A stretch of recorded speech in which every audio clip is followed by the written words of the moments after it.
Hi guys, ipakita ko sa inyo guys kung ano yung mga pinamili ko guys kahapon. Shopping is life. Kasi guys, imbes na mag-tour kami sa Kutabor, ulan kasi. Kaya nag-shopping na lang kami ni asawa.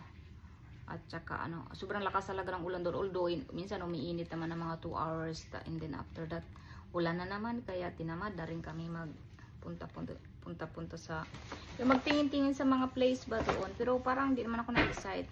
Shopping lang, maganda mag-shopping doon.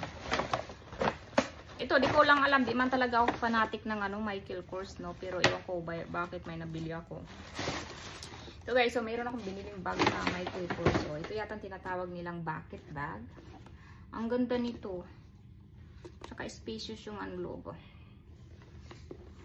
Tsaka mayroong dust bag. Hindi ko lang alam kung bakit trip kong binili to.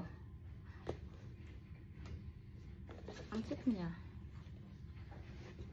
Pero di talaga kasi ako masyado.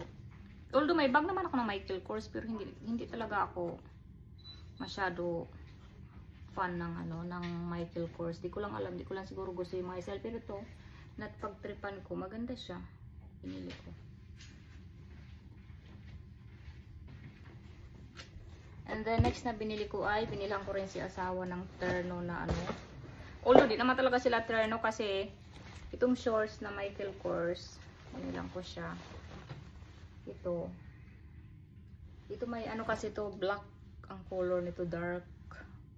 Yeah, dark black. Tapos wala kasi silang sizes na kakulay nito. So ito na lang din yung binili ko. Ito yung color. Hindi sila magka-match pero dapat set talaga to, pero yung color lang talaga magkaiba. Pang summer ni asawa.